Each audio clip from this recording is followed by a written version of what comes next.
Hey guys, welcome to a new video. This one we're going to be talking about specifically sockets. We are basically just going to talk about like what colors are required for certain items and strength requirements on there, as well as how to roll specific colors on there, which we'll get to at the end. So first we kind of want to go over the specific colors, right? So we know from the last video that we have strength gems, intelligence gems, and dexterity gems, and the associated colors of blue, red, and green. So the same thing goes on for our gear, right? So we have to socket the proper gem into the correct socket color. So for instance, these Wanderlust boots are 2 blue sockets. So if we have 2 blue sockets here, we can socket in, say, conversion trap and, you know, the support gem for that, right? So that's the only ones that can go in there, right? We can't put a strength in here because there's no red socket, right?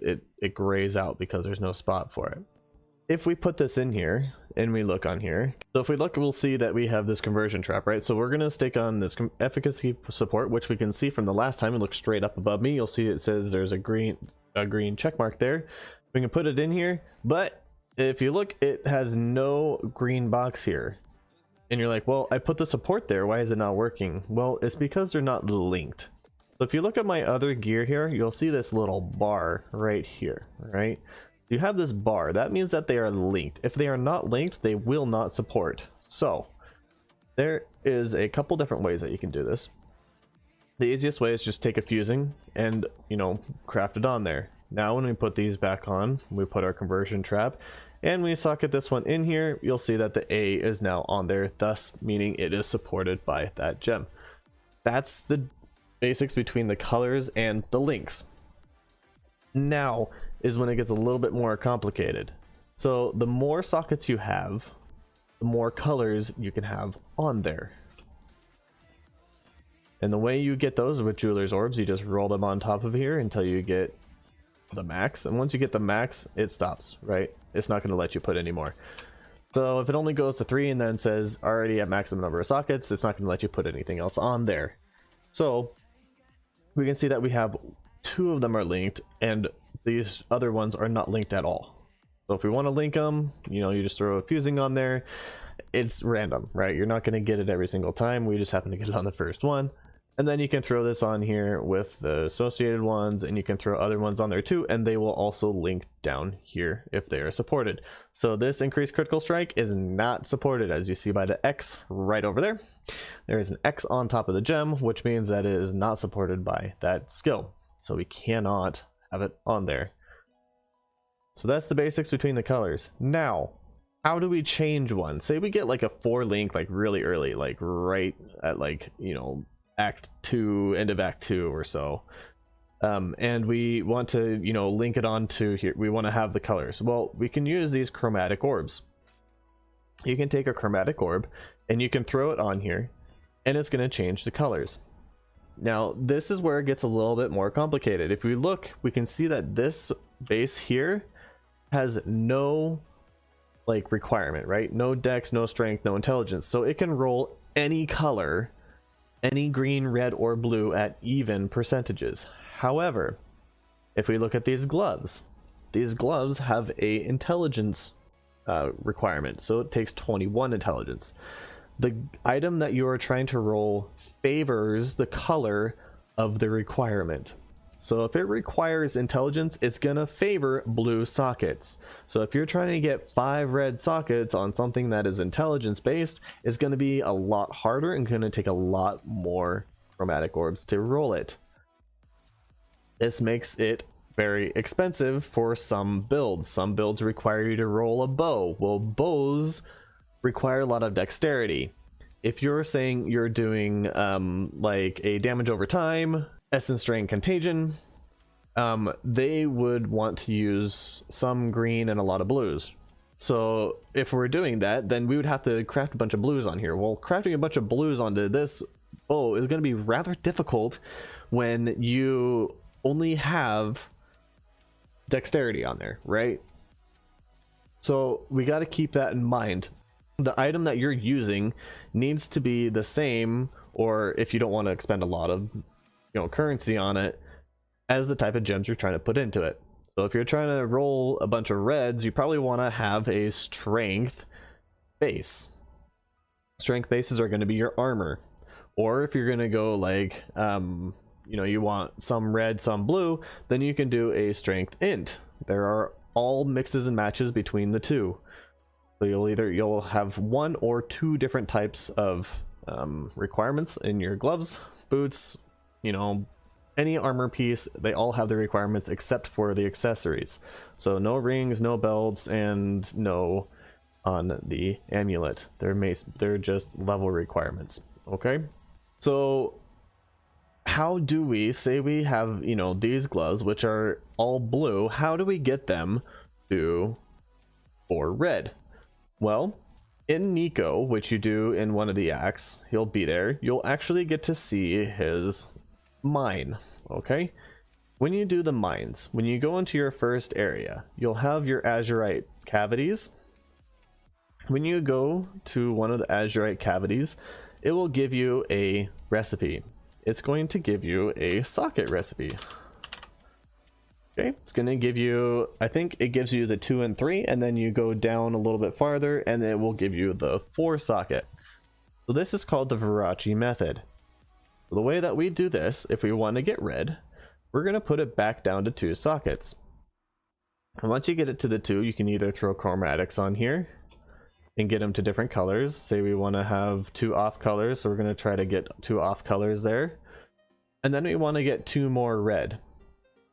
So you're going to need a lot of jeweler's orbs to be able to do this, but jeweler's orbs are a lot cheaper than 1,000 chromatic orbs.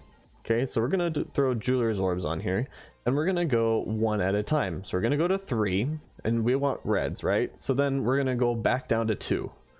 So the reason we're doing this is we're trying to get that red socket. So when you're doing this method, you have an even chance of 1 in 3 to get the correct color.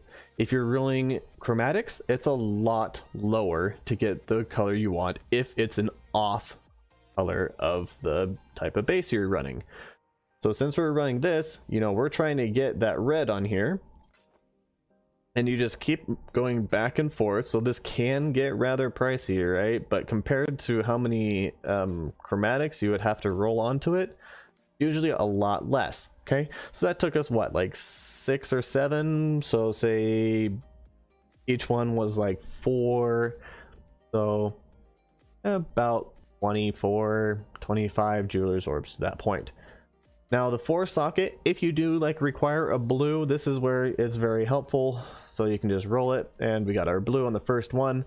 If not, you know, you can keep doing 3, 4 until you can get your last color on there. There you go. So that took 3 times to get it. So now we have this fully off colored gloves from the original type of intelligence.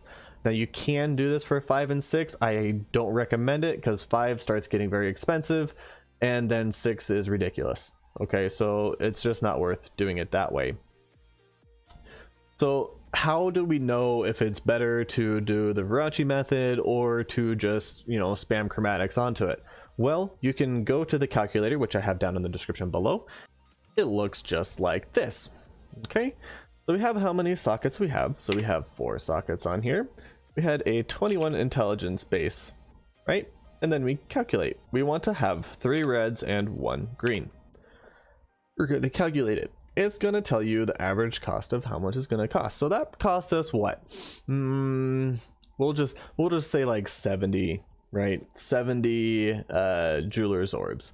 So if we try to get 3 red and 1 green on a 21 int base on those specific gloves, if we just throw random chromatics on there, it's going to take an average of 357. That's an average. Okay, that's not saying you're going to get it in that. You could get it on your first one, or you could take 6,000 if you're really, really, really unlucky. Now, if we roll 1 red, it tells you what it's going to be. So sometimes, specifically for like a 6 socket, say we want to have 5 and 1. We can do, that's probably a little bit. Let's go like 4, 1 and 1.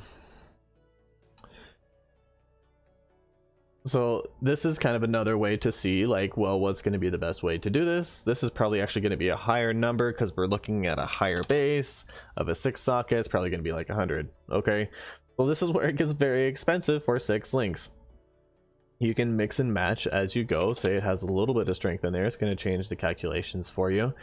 But you can see how many it's going to cost you to do it this way.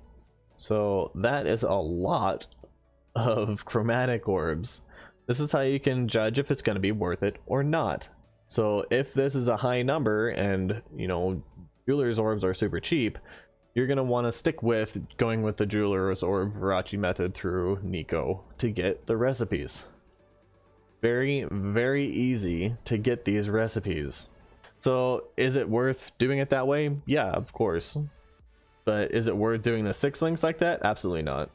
The best way to do it is just to get chromatics on there and just hope that you get the right ones. But for like the 4 sockets, definitely highly recommend using the Vorici method with the jeweler's orbs. The only other color is we look at our tabula, we do have a white socket. Okay, this white socket means any color can go into it. Okay, there is only a couple of ways to have white sockets. One, there's a harvest craft which turns a regular socket into white sockets. There's also one through syndicate, and also throwing a vol orb onto it can change one of the sockets to white. So those are kind of the only ways you can get white sockets, or you can have an item like a tabula rasa which already has 6 whites on there. So other than that, that's pretty much it. So I hope that helped you, and that's pretty much all we need to know about sockets and links.